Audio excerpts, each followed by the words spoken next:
안녕하세요 여러분, 반갑습니다. 송쌤이 5번째 시간으로 다시 찾아왔습니다. 5번째 시간의 제목을 보면 삶과 죽음의 윤리라고 되어 있습니다.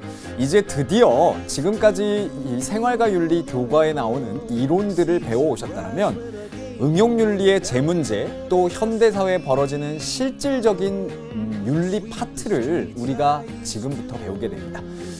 출생하고 또 죽고 그 가운데 벌어지는 현실적인 윤리적 문제가 뭐가 있을까요? 그것들이 오늘 1시간 동안 다 펼쳐지게 됩니다. 양이 굉장히 많은데요. 그걸 압축적으로 선생님이 준비를 해왔으니까 이번 1시간 통해서 수능 문제 한두 문제를 내가 푼다, 유형 파악을 한다라는 관점으로 좀 접근을 해주셨으면 좋겠습니다. 자, 지난 시간까지 우리가 배워왔던 거 정리해보면요. 일단 윤리 문제를 어떻게 접근할 것이냐, 그 접근법에 대해서 공리주의와 의무론적 그 근대적인 관점이죠. 이것과 다르게 배려의 윤리라든지 책임의 윤리, 또 담론 윤리와 덕윤리까지 우리가 정리를 했었습니다. 현대적인 의미의 윤리적 접근법이었죠. 이런 것들을 다 정리하셨으면 이제부터는 우리가 현실 생활에 벌어지는 문제들을 다뤄야 될 건데요. 오늘 주제는 뭐 낙태의 문제라든지 배아 복제, 여러 가지 얘기들이 나오게 됩니다. 이런 것들을 시험 문제 한 문제 꼭 내가 오늘 이 시간 풀어간다 라는 느낌으로 접근을 해주셨으면 좋겠습니다. 자, 그러면 이것만은 꼭 제시하면서 출발해 볼까요? 자, 이번 시간 첫 번째 주제는요, 생명 출생 그리고 생명윤리라는 게 어떻게 중요한지, 생명윤리는 반드시 필요하다라는 얘기가 교재와 교과서에 펼쳐집니다. 그 관점을 정리하는 게 중요하겠고요. 두 번째 얘기는 아마 오늘 배우는 주제 중에 시험에 나온다라고 하면 이 낙태에 대한 것이 분명히 나올 겁니다. 낙태를 찬성하느냐 반대하느냐, 그 논거는 무엇이냐, 그 논거에 대한 윤리적인 배경은 어떻게 깔려 있느냐, 뭐 예를 들어서 의무론에 해당이 되느냐 공리주의에 해당이 되느냐, 여기까지 여러분들이 가지쳐서 들어갈 수 있으면 되겠습니다. 생명 복제에 대한 문제도 마찬가지겠고요. 자, 빠른 속도로 오늘 수업 내용을 제가 한번 정리해 보도록 하겠습니다. 자, 그러면 준비한 자료를 보면서 한번 얘기를 해보도록 할게요. 레오나르도 다빈치의 인체도 혹은 신체도라고 우리가 표현을 하는데요. 이 작품을 가지고 뭐 이렇게 네모, 동그라미 막 이렇게 이 안에 사람이 있습니다. 선생님이 이 그림을 갖고 온 이유는요, 머릿속에 여러분들이 이미지 메이킹하기 쉽도록 좀 작업을 해드리려고 합니다. 사람이 태어나면서 죽을 때까지의 여러 가지 과정들이 있을 건데요. 그것이 삶과 죽음의 윤리라는 과정을 통해서 우리 교과서에 또 교재에 정리가 되어 있는 거죠. 예를 들어서 태어남입니다. 병들고 늙고, 그 다음에 죽음이네요. 그죠? 생로병사까지. 그랬을 때 벌어지는 문제가 뭐가 있을까요? 일단 탄생, 출생에 관련된 의미를 묻는 문제가 나와 있습니다. 우리 교재에도 9번 문제, 기본 문제 9번 문제가 여기 나와 있죠. 그래서 53페이지의 9번 문제를 보면 출생의 의미를 물어보는 건데요. 이거 간단하게 정리할 수 있어요. 어렵진 않거든요. 그 다음 또 나오는 게 뭐가 있습니까? 자, 태어날 때 우리가 조작할 수 있는 부분이 있겠죠. 예를 들면 생명을 복제하는 문제. 이 생명 복제 안에는 역시 개체, 통째로 복제하는 것과 그 다음에 뭐 배아 복제 문제, 그 다음에 동물 복제, 이런 여러 가지 문제들을 다 언급할 수 있겠고요. 거기에 또 하나 갈 수 있는 게 유전자 조작, 그죠? 뭐 농산물도 요즘에 뭐 이게 장점이 있느냐, 그 다음에 뭐 반대해야 될 근거는 무엇이냐, 뭐 이런 것들을 정리하시면 되겠죠. 그 다음에 태어나자마자 죽는 경우가 있겠죠. 그게 낙태의 문제인데요. 이 낙태에 관련된 것이 시험에 아주 잘 다뤄질 수 있기 때문에 정리를 잘 해주시면 좋겠습니다. 그 다음에 늙고 병들어가면서 관심을 가져야 될 문제가 뭐가 있을까요? 예를 들면 인체에 대해서 실험하는 것, 이걸 가지고 인체 실험이 어떠한 영향을 우리에게 줄 수 있냐? 그 윤리적인 접근. 예를 들면 뭐 공리주의적으로는 인체 실험을 인정할 수 있느냐? 의무론적 윤리에서는 어떻게 볼 수 있느냐? 이런 것들 정리하면 되겠죠. 또 인체 실험에 대한 것뿐만이 아니라 뭐가 있습니까? 장기, 이식에 관한 것도 우리 교재에 나와 있습니다. 이 중에 낙태만큼이나 시험에 잘 다뤄지는 것이라고 한다면 동그라미 두 번째는 인체 실험이겠죠. 우리 전체적으로 좀 그림을 그려보고 있는데요. 인체 실험은 2015학년도 수능에도 출제가 되었습니다. 선생님이 찾아보니까 4번 문제에 출제가 됐네요. 그래서 인체 실험 자체가 출제가 되었기 때문에 여러분들이 잘 정리를 하셔야 되겠죠. 죽는다라는 것에서 관련된 문제는 뭐가 있을까요? 예를 들면 요즘에 이제 존엄사라는 이름으로도 부각되고 있는데요. 안락사 문제, 그 다음에 뇌사의 문제, 그 다음에 이번에 교과서가 재편되면서 저기 뒤에 정의론 파트로 좀 옮겼는데요. 사형제도에 대한 것도 작년까지는 이 교과서에 요 생명윤리 파트에 이제 함께 다뤄졌었고요. 그 다음에 자살의 문제도 마찬가지겠죠. 자살 간단하게 우리가 정리를 할 수 있으면 되겠습니다. 요런 문제들. 오늘 시간에 이제 배울 것들이 여기에 한 절반 정도 해당되고요. 다음 시간에 그 나머지를 또 생명윤리 파트에서 정리를 하게 됩니다. 자, 그러면 선생님이 오늘 준비한 것 중에 일단 출생과 죽음의 윤리 중에 출생에 대한 얘기를 좀 정리를 해봐야 될 것 같은데요. 우리 교재는 46페이지 첫째 줄을 봐주시면 되겠습니다. 잠깐 좀 필기를 해볼까요? 출생의 의미. 일단은 문제가 하나 나와 있어요. 어디냐면 기본 문제 09번이죠. 기본 09번. 그리고 이 09번은 어디에 나와 있냐면 53페이지에 있습니다. 53페이지. 그래서 기본 문제를 우리가 푸는데 여러분들이 요 문제를 풀 수 있을 정도만 알면 됩니다. 자, 출생이라는 건 일단 생물학적으로 우리가 접근을 해보면, 두 번째는 도덕적으로, 세 번째는 사회적으로 접근을 하면 됩니다. 이렇게 기억을 해주시면 돼요. 그래서 생물학적인 건 교재에 나와 있는 것처럼, 자, 밑줄을 한번 그어보세요. 자연적 성향의 과정이다. 즉 태어남 자체가 생물학적으로는 자연적으로 생명이 탄생하는 것이니까요. 두 번째, 도덕적인 것은 도덕적 주체의 출발을 의미한다. 출생은요. 그 다음 사회적인 것에서는 그렇죠. 사회적 성원으로서 탄생하는 것이고 사회 과정의 어떤 출발, 소셜라이제이션의 출발점이다 라고 얘기를 하고 있고요. 이런 면들이 이제 9번에 나와 있는 거에서는 나머지 다 해당이 되지만 관례와 성인식에 해당되는 것은 리을은 해당이 안 되겠죠. 자, 9번 한번 확인해 보실까요? 지금 펼쳐 보시고요. 요거는 이제 성인식에 관련된 거잖아요. 관례니까. 그래서 나머지 탄생, 출생에 대한 건 요 개념으로 기억을 해주시면 됩니다. 아, 생물학적으로는, 도덕적으로는, 사회적으로는 그렇게 기억을 해주시면 되는 정도예요. 요 정도면 되고요. 그 다음에 이제 중요한 게 죽음의 윤리에 대한 거. 그러면 이 죽음의 윤리는 참 시험에 잘 다뤄집니다. 그래서 이거는 선생님이 좀 쓸거리가 많아서 준비한 자료를 보면서 얘기를 해볼 건데요. 자, 같이 보시면 죽음의 윤리 했을 때 다뤄질 수 있는 아주 많은 철학자들의 관점이 나오게 됩니다. 깔끔하게 지우고요. 같이 보시죠. 자, 일단 플라톤과 그 다음에 플라톤의 관점에는 과연 죽음이라는 걸 어떻게 볼까? 소크라테스는 어떻게 볼까? 그 다음에 에피쿠로스의 모습인데 에피쿠로스는 어떻게 보느냐? 그 다음에 하이데거라는 실존주의자입니다. 그 다음에 야스퍼스라고 하는 실존주의자고요. 이런 사람들의 관점에는 죽음을 어떻게 보느냐? 그 다음에 공자의 입장, 그 다음에 장자의 입장, 석가모니의 입장에선 과연 죽음이다라는 걸 어떻게 보느냐? 이거를 여러분들이 이제 정리를 하시면 되는데 요 내용에서의 결론만 기억을 하시면 돼요. 자, 결론을 제가 말씀을 드릴게요. 일단 결론은 이거를 기억하시면은 뭐 시험 문제 아무리 탈바꿈하고 옷을 갈아입고 나와도 충분히 풀 수 있습니다. 결론은 뭐냐면 현실적 삶 자체를 중시한다라는 거고요. 그걸 어떻게 끌고 들어오냐면 죽음이다라는 것을 결론적으로 뭘로 보고 있느냐? 하나의 과정이고 두려워할 대상이 아니고 아주 자연스러운 것이다 라고 이해를 하고 있다. 이것만 아시면 돼요. 그러면 세세하게 그 내용들을 우리가 확인을 해볼 텐데요. 각각의 사상가들은 어떻게 그것을 이야기하고 있는지를 한번 접근을 해보도록 하죠.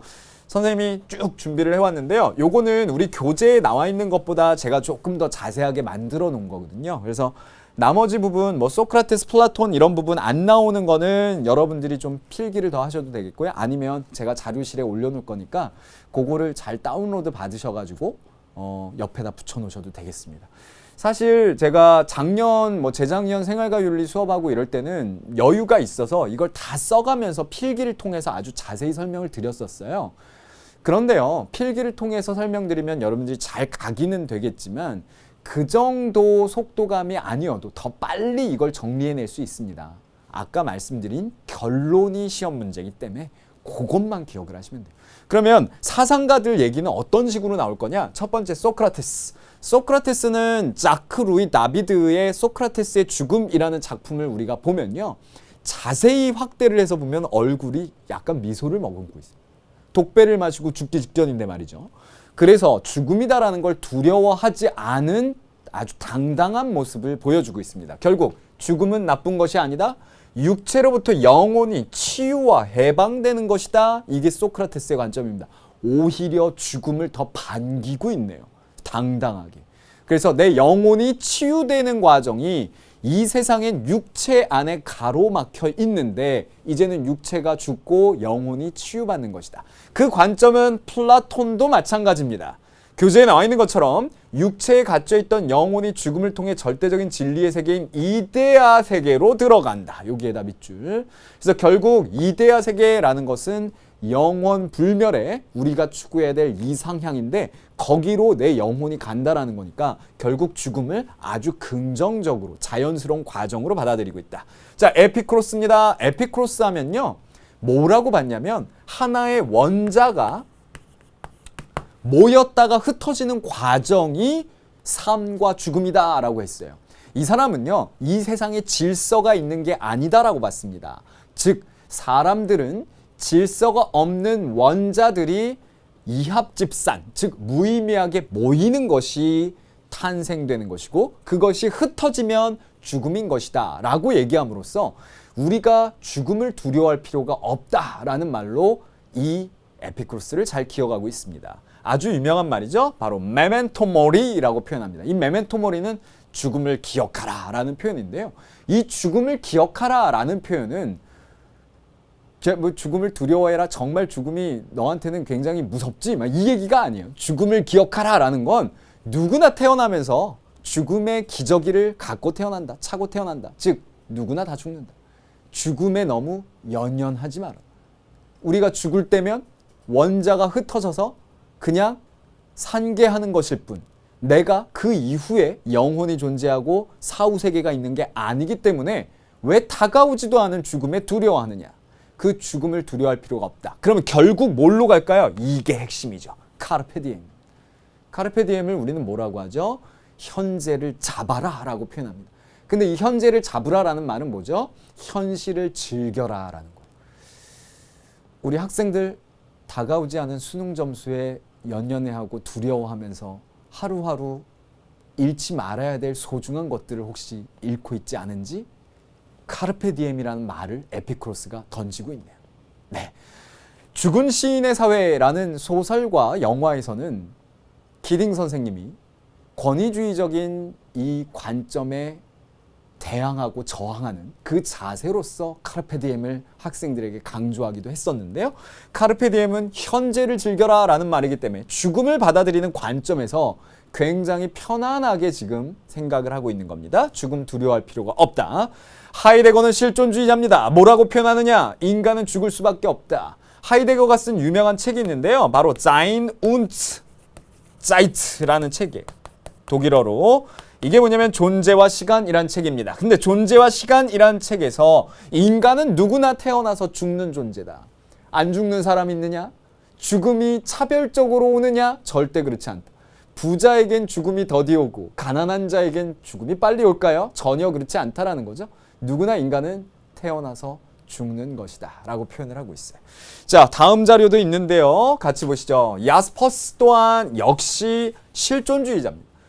자, 죽음이라는 것은 인간이 피할 수 없는 한계 상황이다 라고 표현을 하고 있어요. 벽 같은 거죠. 그래서 우리는 그 벽을 넘을 수 없고 그렇다면 눈을 돌려서 뭘 봐야 되는 거죠? 그렇죠. 현재의 우리의 삶을 들여다봐야 되는 거죠. 자, 사르트르는 인간은 B와 D 사이의 C의 존재라고 표현을 하네요. 인간은 태어나서 birth, 죽음, death 사이에 매일같이 C, 선택을 하는 초이스의 존재. 그러니까 누구나 다 죽는다라는 걸 얘기하죠. 결론은 이겁니다. 죽음을 두려워하지 말고 현실적인 삶에 충실하라. 가장 시험에 잘 나오는 건 아까 제가 조금 강조했던 바로 카르페 디엠, 바로 에피쿠로스의 죽음관이 나올 수 있겠네요. 자, 그다음 동양으로 가보죠. 유교에서 대표적으로는 공자겠습니다만은 죽음은 필연적이고 자연스러운 일이므로 도덕적인 삶을 살아라. 공자가 이렇게 얘기를 했대요. 제자가 스승님, 저는 죽음이 굉장히 두려운데요. 죽음이란 무엇일까요? 그랬더니 자, 죽음이라는 걸 난 내 삶도 모르겠는데 지금 살아가면서 내가 내 한 치 앞도 모르겠는데 죽음을 난들 알겠니? 라고 대답을 했다고 합니다. 그 얘기는 뭐냐? 다가오지 않을 죽음에 두려워할 필요 없이 현재적인 삶을 올바르게 살 수 있도록 노력하라 라는 걸 내포하죠. 불교도 마찬가지입니다. 인과응보의 윤회 과정으로 해요. 그래서 육도윤회라고 그래서 우리가 어떻게 사느냐에 따라서 아수라도로 떨어질 수도 있고 지옥도로 떨어질 수도 있고요. 아귀도로 떨어질 수도 있고요. 심지어는 축생도 그다음에 인간 천국으로 갈 수도 있는 거죠. 결국 우리가 살아가면서 현세적인 삶이 중요한 것이지 그 죽음이다라는 걸 두려워할 필요 없다라고 얘기합니다. 도교의 가장 대표적인 건 기가 모이는 것이 생이고 기가 흩어지면 사다라고 얘기한 건데요. 아주 유명한 일화가 바로 장자의 일화죠. 부인이 죽었는데 북치고 장구치고 노래를 불렀다라고 얘기해서 학생들이 학교에서 수업을 하다 보면 선생님, 아니 사랑하는 부인이 죽었는데 어떻게 그렇게 할 수 있습니까? 이 나쁜 사람이네요. 네. 장자가 사랑하는 부인이 죽었는데 북치고 장구치고 놀라라고 얘기한 게 아니잖아요. 삶과 죽음이다라는 건 다르지 않다라는 거예요. 태어남과 죽음이다라는 건 다르지 않다. 구별하지 말아라. 이게 장자 철학의 핵심이거든요. 쪼개놓고 몸만 좋다라고 얘기하지 말아라. 그래서 장자의 얘기 또한 결론은 이건 겁니다. 죽음은 자연스러운 일이므로 현실적 삶에 충실하라. 그래서 아까 선생님이 결론만 얘기해 준 거예요.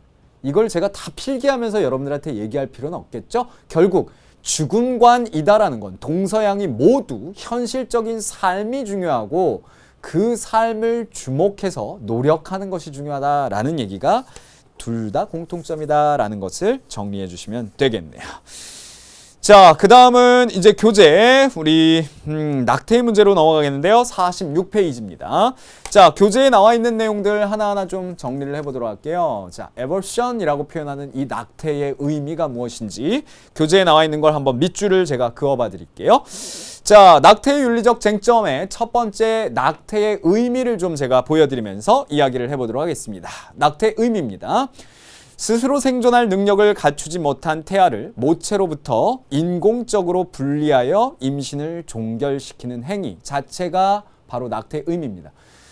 이 말은 뭐냐면 임신 중절을 얘기하는 거죠. 그리고 거기에 들어가는 인공적인 힘, 요거는 반드시 들어가야 될 내용이겠고요. 이것을 낙태라고 표현합니다. 두 번째, 낙태에 대한 찬성의 입장과 낙태에 대한 반대의 입장이 요게 이제 시험거리인데요. 자, 낙태에 대한 찬성의 입장은 선택 옹호주의라고 합니다. 즉, 선택은 누가 하는 거죠? 산모, 여성이 하는 거예요. 반대의 입장은 프로-라이프라고 하는데요. 즉, 이 태아의 입장에서 주목을 하는 거죠. 생명 옹호주의라고 표현을 합니다. 자, 그러면 출제의 포인트가 어딘지는 제가 계속 얘기하지만 의료적인 문제나 과학적인 내용, 환경적인 내용 자체보다는 그것이 어떻게 윤리적으로 접근할 수 있는지의 부분이기 때문에 역시 낙태를 바라보는 찬성과 반대의 논거가 시험거리다. 자, 그러면 지금부터는 낙태에 대한 내용을 좀 정리를 해드리고 아까 말씀드린 찬성과 반대의 논거를 좀 이야기해드리도록 하겠습니다. 자, 낙태 실태를 우리 교재가 보여주고 있는데요. 47페이지에 나오죠. 봅니다. 2005년부터 쭉 지금 16만, 그러면은 낙태라는 게 적은 숫자가 아니네요. 우리나라 같은 경우에도 낙태율이 굉장히 높습니다. 제가 WTO 통계 자료를 좀 갖고 와 봤는데요. 2013년 결과인데 이 통계 자료는 사실 추정치입니다. 왜냐하면 낙태는 정확하게 통계 자료가 안 잡히기 때문이죠. 그래서 통계 잡기가 어렵지만 추정치를 발표했는데 WTO가 2013년에 4,300만 명의 낙태건이 있었다라고 발표를 했어요. 이거를 환산하면요. 매일 12만 5천 명의 어찌 보면 태어날 생명이 사라지고 있는 것이 바로 낙태의 현실입니다. 그러니까 낙태가 꽤 있다라는 얘기고, 그래서 윤리적인 쟁점이 되고 있고 우리 생활과 윤리 교과서에도 등장하고 있다라는 거죠. 근데 엄밀한 의미에서 낙태라는 건 모자보건법으로 임신 24주 이내의 태아는 예외로 인정을 합니다. 근데 보면 어떤 기준에 낙태가 허용되느냐라고 보면 본인이나 배우자의 유전학적인 정신장애라든지 질병이 발견될 경우, 그 다음에 전염병 질환이 있는 경우, 강간 또는 중강강에 의한 임신이 된 경우에는 허용하지 않는 게 아니에요. 그러나 우리는 지금 논의하는 건, 찬성과 반대에 놓은 거는 이러한 것들의 입장을 넘어선 낙태가 너무 횡행되고 있기 때문에, 많이 이제 통계 자료에 잡히고 있기 때문에 이것에 대해서 어떻게 바라볼 거냐라는 거죠. 얼마 전에 파도 위의 여성들이라는 영화가 있었는데요. 이 아주 반향을 일으킨 영화였습니다. 여기에서는 단순하게 찬성한다 반대한다를 넘어서서 어떤 산모의 건강이나 여러 가지 문제들을 우리가 종합적으로 접근해야 되지 않냐라고 의견들을 꺼내는데요. 지금부터는 제가 좀 필기로, 아주 오늘 수업의 하이라이트니까 이 찬성과 반대에 놓은 거를 여러분들이 좀 정리를 해 놓으셔야 될 필요가 있겠죠. 제가 필기를 해드리기 전에 재미난 얘기를 좀 해드릴게요. 제가 2013년에 이제 이 생활과 윤리를 시작을 할 때요, 수능 과목으로 송송 토론단이라는 걸 진행을 했었습니다. 그래서 실제로 이 학생들이 본인들의 의견들을 이렇게 이제 전달을 했는데요. 신문 기사를 제가 갖고 와봤는데, 이거를 주면서 여러분들은 어떤 입장이세요? 낙태에 대해서? 라고 질문을 했더니 그 의견들을 막 주셨어요. 근데 이게 보면 둘이 이제 논쟁을 한 기사를 제가 줬습니다. 프롤라이프 의사회 홍보위원장으로 있는 이동욱 홍보위원장과 그 다음에 한국여성의전화 대표인 정춘숙 대표가 논쟁을 펼쳤는데요. 이런 얘기죠. 이쪽은 프롤라이프니까 뭐라고 표현할 수 있냐면, 이쪽은 생명 옹호주의를 얘기하는 겁니다. 이쪽은 여성 산모의 입장이기 때문에 결국 초이스, 프로초이스니까요. 결국 선택 옹호주의를 강조하는 거죠. 죄책감도 없이 수차례 낙태 기혼 여성 70% 아이를 원치 않아서라고 대답을 했다. 너무 쉽게 생각하는 거 아니냐. 연 1만 건 이하로 줄여야 된다, 낙태를. 이렇게 얘기를 하고 있고요. 사회적 지위 여전히 낮고 성적 자기결정권이 취약하며 열악한 경제적 여건 등으로 포기하는 입장, 여성 산모의 입장도 좀 고려를 해봐야 되지 않느냐라고 이야기를 꺼내고 있네요. 제가 이런 다양한 자료들과 송송 토론단의 내용까지 제가 보여드리는 거는, 우리가 20강으로 굉장히 좀 바삐 수업을 진행하고는 있지만 선생님이 결코 놓치기 싫은 건 뭐냐면, 어렵게 여러분들이 이론적으로 접근할 필요가 없고, 본인이 과연 이 입장에 대해서 어떤 논거를 대해서 설명할 건지를 여러분들이 정리를 하면 시험 문제 푸는데 도움이 된다라는 거예요. 즉, 생활과 윤리라는 교과는 정말 생활 속에서 찾을 수 있다라는 건데요. 학생들이 대답을 이렇게 했어요. 노가영 학생인데. 자, 실수로 생길 수 있다. 하지만 실수로 생긴 태아라에도 하나의 소중한 생명체다. 나는 낙태를 반대한다. 이쪽이신가요, 여러분들은? 생명을 잉태하는 여성에게 더 많은 선택권이 부여되어야 된다. 여성에게, 산모에게요. 원하지 않는 출산을 강요하기보다는 사회적으로 산모의 선택권을 존중해야 된다. 나는 낙태를 찬성한다. 라고 대답을 했네요. 이제 이런 토론단 학생들의 얘기를 너무 어렵게 생각할 게 아니라, 여러분들이 둘 중에 하나, 나는 어떤 논거를 대서 설명을 할 건지 그거를 접근을 하시면 되겠죠. 자, 그러면 지금부터는 선생님이 필기를 통해서 꼭 외워두셔야 될 내용들만 설명을 한번 해보겠습니다. 자, 낙태에 대한 찬성과 반대의 논거들인데요. 깔끔하게 지우고, 자, 찬성 쪽 제가 외우는 요령을 한번 말씀을 드려볼게요. 낙태, 찬, 반, 논거를 정리를 하셔야 되는 거죠. 일단 찬성 쪽입니다. 자, 첫 번째 1번입니다. 소, 2번 생, 3번 자, 4번 평, 자, 5번 정, 마지막 6번 프. 자, 우리 교재에는 6번은 안 나와 있지만 모든 생활과 윤리 선생님들이 이런 식으로 외우라라고 얘기를 합니다. 소생자 평정푸 이렇게 외워주시면 돼요. 소는 뭐냐면 소유권의 논쟁입니다. 즉 소유권 논거라는 건 기억하세요. 자, 교재에 여러분들이 같이 체크를 해 나가셔도 되고요. 산모의 소유가 태아다라는 거지 주객이 전도되면 안 된다라는 거예요. 즉 소유권은 누가 가지고 있는 거죠? 산모. 그러니까 산모 위주로 생각을 해줘야 되기 때문에 찬성. 그래서 이쪽을 이제 뭐라고 하냐면 프로 초이스라고 표현을 해요. 초이스는 뭐죠? 아까 우리가 말씀드린 대로 선택 옹호주의입니다. 이해하셨죠? 그리고 선택은 누구? 산모의 입장. 그 다음에 생산입니다. 그러니까 생산을 누가 했습니까? 역시 산모가 있기 때문에 선택도 생산을 한 주체인 산모에게 줘야 된다. 그리고 역시 자율성이에요. 자율성이라는 건 이 산모가 결정하는 데 있어서의 자율적인 논거라는 건 스스로 판단할 수 있게 해줘야 된다라는 걸 얘기하는 거고요. 평은 평등성입니다. 이 평등성에서 얘기가 되는 건 아이를 잉태하고 출산하고 이 과정에서는 남성과 여성이 평등해야 되는데 왜 여성만 이 짐을 져야 되느냐라고 얘기함으로써 평등성의 논거를 제시하는 거고요.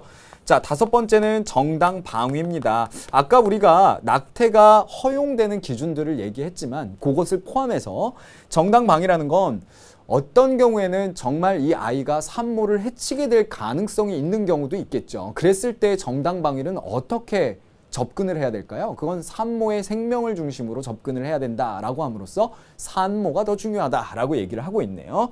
자, 푸는 프라이버시 문제입니다. 아까 선생님이 WTO 얘기를 하면서 통계가 제대로 잡히지 않는다라는 표현도 얘기를 했는데요. 결국 낙태의 문제는 개인의 사적인 영역이고 프라이버시의 문제이기 때문에 그것을 사회적인 정책이나 행정이나 여러 가지를 가지고 강요할 수는 없다라는 겁니다. 그것이 지금 우리가 얘기하고 있는 찬성의 논거가 되겠죠. 자, 여기까지 이제 설명을 드렸는데요. 요것만 시험에 나오는 건 아니죠. 그러면은 뭐가 옆에 나와야 될까요? 찬성이 아니라 이제 반대의 논거. 그러면 아까 말씀드린 대로 프로-라이프입니다.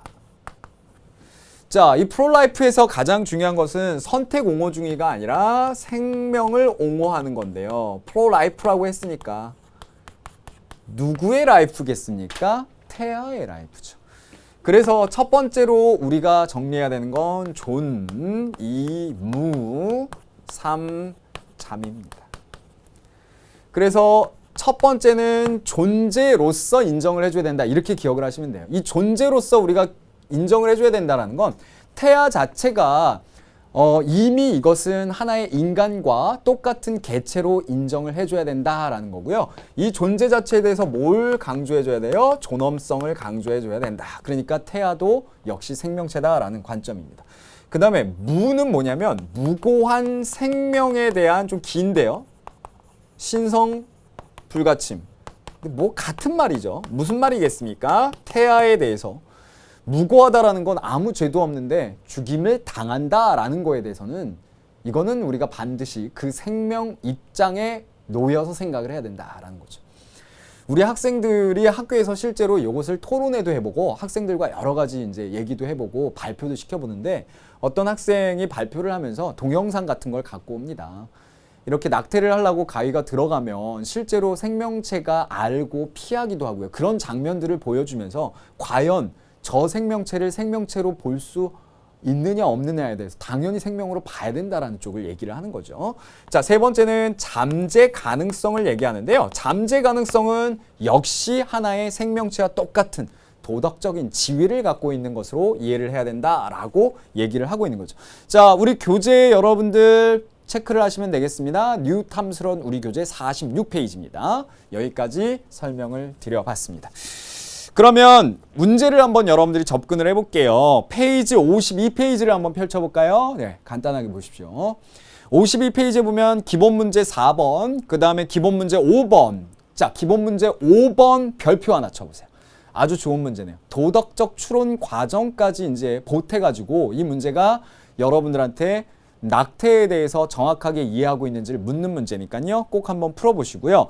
저는 이 5번 문제 굉장히 좋은 문제여서 여러분들이 꼭 풀어보시고 해설은 우리가 60강짜리로 진행했던 김성묵 선생님의 강의에서는 모든 문제를 다 정리를 해드렸기 때문에 그거를 참고하시거나 선생님한테 오늘 배운 내용을 중심으로 질문을 하셔도 되겠습니다.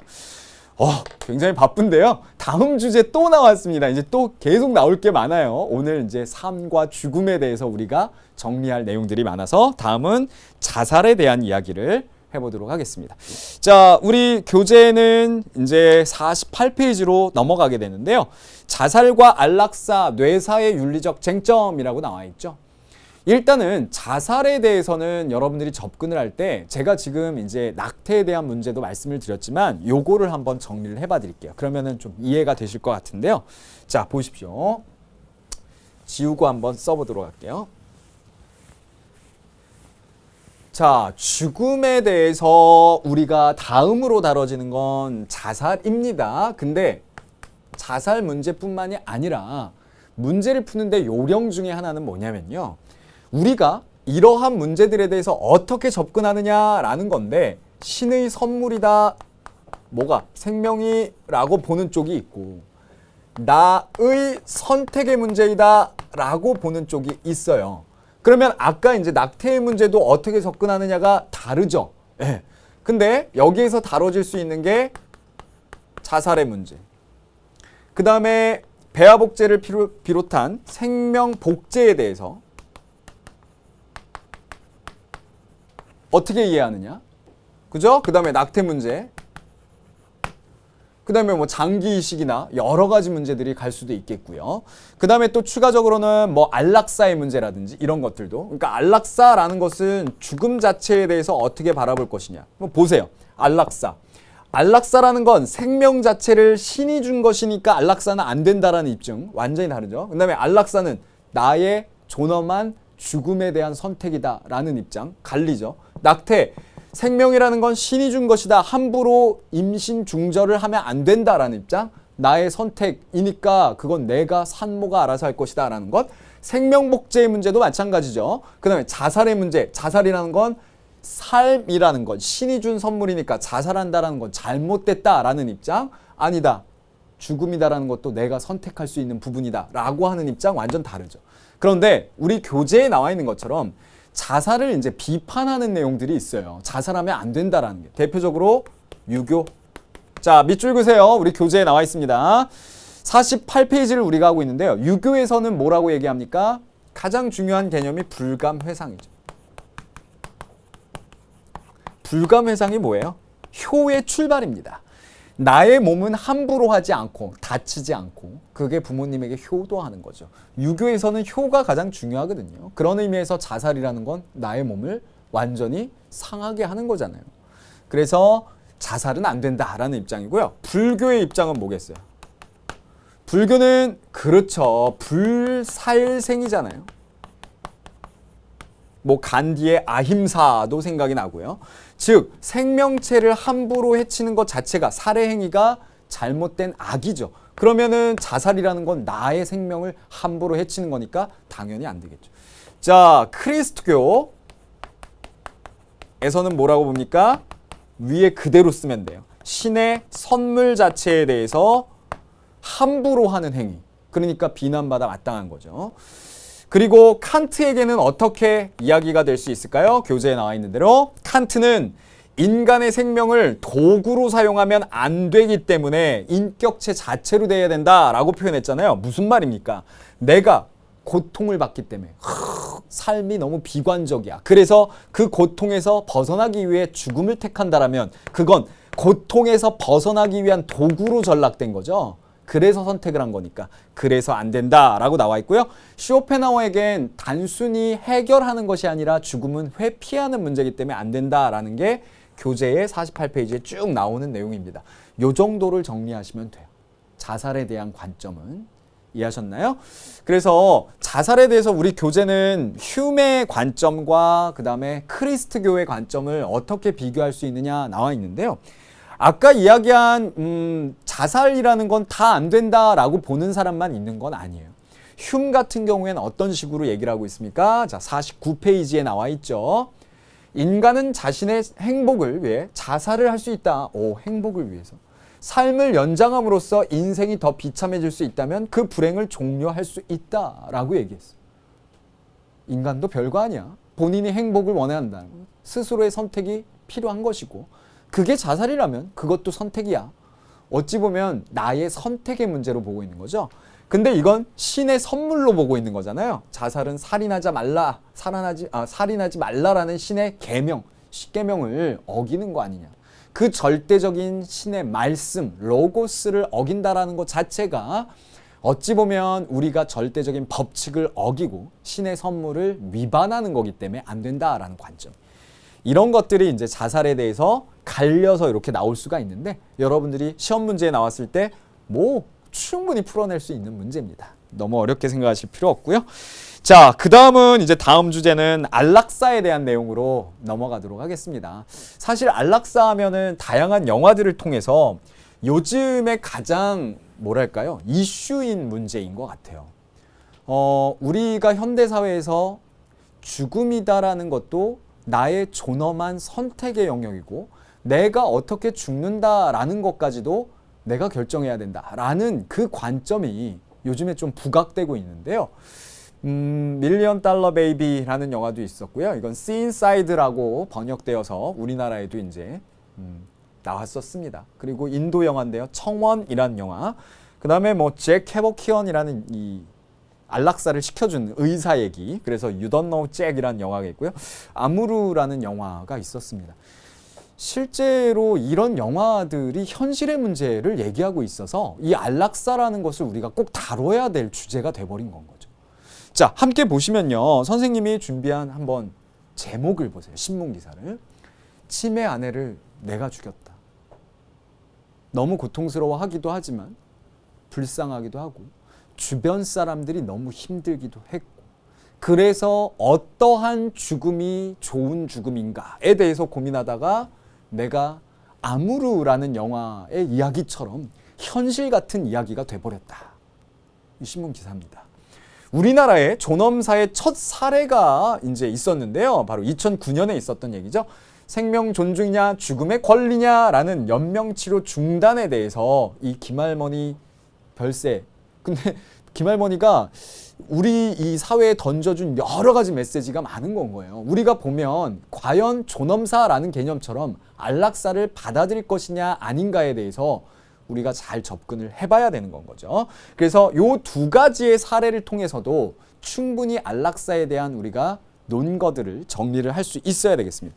실제로 사람들의 이 어떤 반응을 보니까요. 자, 우리 교재에 나와 있죠. 안락사를 찬성하는 쪽, 그러니까 무의미한 연명치료를 중지한다라는 것은 오늘날의 이제 존엄사를 표현하기도 하는데요. 그런 거에 대해서 찬성하는 쪽이 있습니다. 이 부분들을 다 종합해서 보면요. 동그라미 치시고요. 교재 49페이지입니다. 이것은 전부 공리주의적인 접근법이다라고 볼 수가 있겠죠.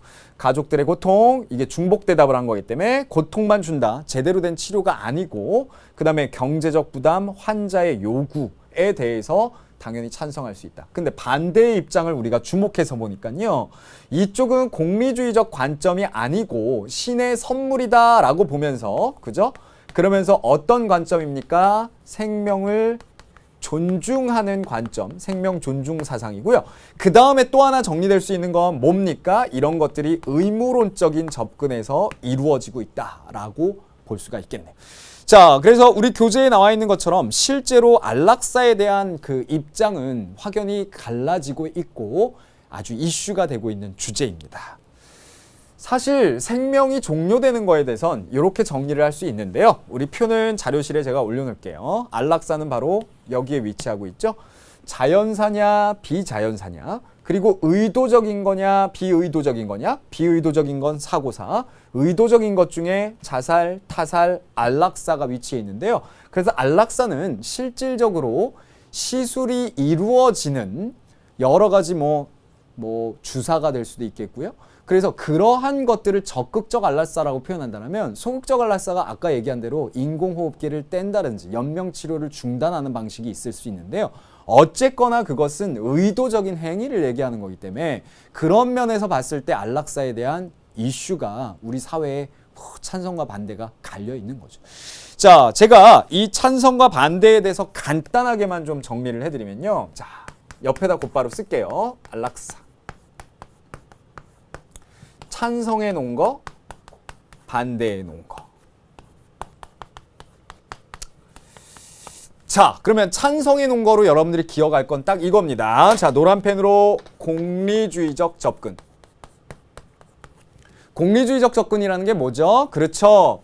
행복과 쾌락을 재는 거죠. 그렇다면 공리주의에서 필수적으로 들어가는 건 결과적으로 계산을 하는 겁니다.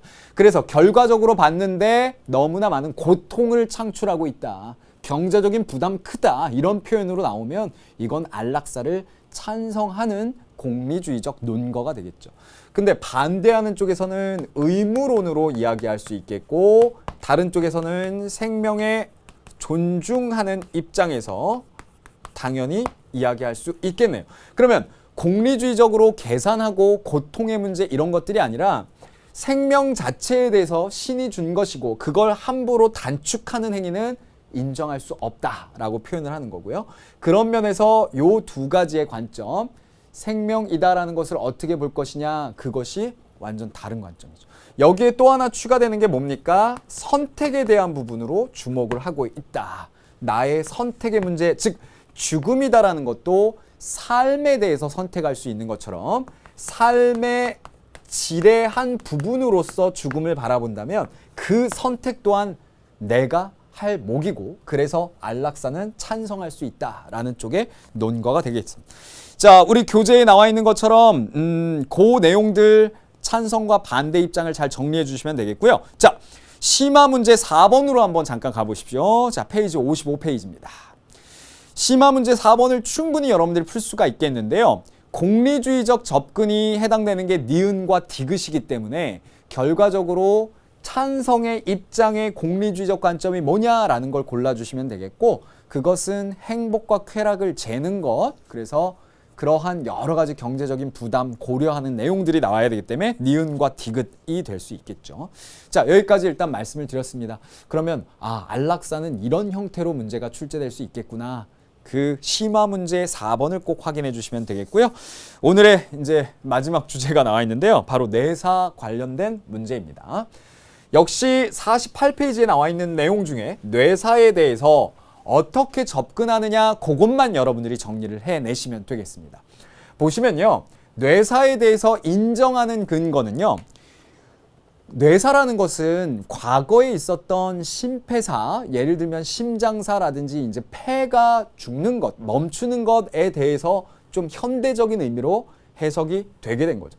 뇌사를 인정하는 쪽은요, 다른 생명을 살리는 기회를 제공한다라는 것은 바로 장기 이식 문제와 연결이 될 수 있기 때문이죠.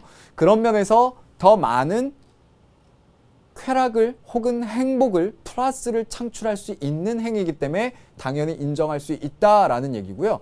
그런 면에서는 역시 이것 또한 공리주의적 접근으로 우리가 볼 수가 있겠습니다. 뒤로 보면 유기적 인격체로서 아름다운 본질은 뇌에서 비롯되기 때문에 뇌가 멈춘다라는 것은 사고 능력이 더 이상 발현될 수가 없는 상태이고, 그것은 죽음으로 인정해야 된다라는 입장입니다. 근데 그것에 비유해서 여기에 보면은 인간의 죽음을 실용적 가치로만 볼 수 없다라는 것은 그것을 통해서 장기 이식이 이루어지고 결국 그게 새로운 생명을 나눠주고 더 많은 사람에게 행복을 주는 것, 그렇게 접근하는 건 실용적인 가치로만 본 것이지 사람의 생명 자체를 그런 실용적 가치로만 볼 수 있느냐. 그래서 생명 존중 사상과 어찌 보면 의무론적 관점에 가까운 내용을 얘기를 하고 있습니다. 어떤 면이 그렇습니까? 인간의 존엄성을 중시하는 면, 이건 칸트 철학에서도 아주 강조됐던 부분이기 때문에 삶의 실제적 기능은 심장 중지, 그 다음에 심폐사, 심장사가 핵심이다라고 얘기함으로써 과거에 이런 내용이 많았었는데요. 뭐 오늘날 그렇게 생각하는 사람도 있겠지만 뇌사의 입장과 뇌사를 인정하지 않는 쪽의 입장 갈리고 있습니다. 이것이 아마 다음 시간에 이제 장기 이식 문제와 연결이 되어서 여러분들에게 여러 가지를 또 문제로서 괴롭힐 수도 있으니까 뇌사를 잘 정리해 두셔야 장기 이식과 연결이 될 수 있겠죠.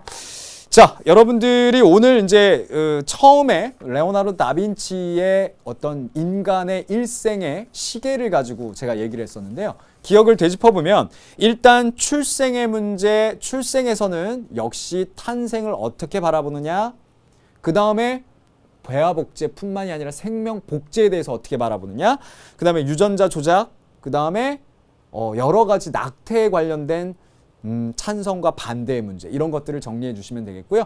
다음 시간에는 이제 장기 이식이나 인체 실험과 같이 인간의 생명의 과정에서 나타나는 문제들이 다뤄질 거고요. 마지막으로 오늘 뒷부분을 장식했던 게 이제 죽음의 윤리였습니다. 그래서 죽음을 바라보는 관점, 동양과 서양의 관점은 동일하다. 현실적인 삶에 충실하라라는 내용. 그 다음에 자살에 대해서 어떻게 보느냐, 자살의 반대의 논거들을, 철학자들을 좀 정리를 해봤고요. 그 다음에 안락사와 내사에 대한 관점까지 우리가 정리를 해봤습니다. 자, 오늘 수업 마무리는 역시 키워드 정리로 좀 해보도록 할 거예요. 같이 보시죠. 윤리 문제에 대한 다양한 접근에 대해서 뭐에 대한 윤리적 의미가 두려워하지 말고 현실적인 삶에 충실하라. 이건 우리가 배운 대로 공자, 장자 이런 동양 사상가들 뿐만이 아니라 에피크로스, 소크라테스, 플라톤, 그다음 실존주의자들 모두 다 죽음을 이렇게 바라본다. 그래서 죽음. 자, 낙태에 찬성해 놓은 거는 제가 꼭 기억하라고 그랬죠. 뭡니까? 소생자 평정푸라고 했어요. 그래서 소유권이나 생산 주체에 대한 얘기, 자율적인 선택의 문제로 볼 것, 그 다음에 평등권의 문제, 그리고 프라이버시의 문제, 그 다음에 정당 방위에 놓은 것까지 여러분들이 정리를 해주시면 됩니다. 반대로 낙태는 안 된다라는 건 생명을 중시하는 건데요. 그 생명을 중시하는 것은 결국 태아를 얘기하기 때문에 존무잠, 그죠? 그래서 존재로서 봐야 되고 그 존엄성을 인정해줘야 된다라는 거고요.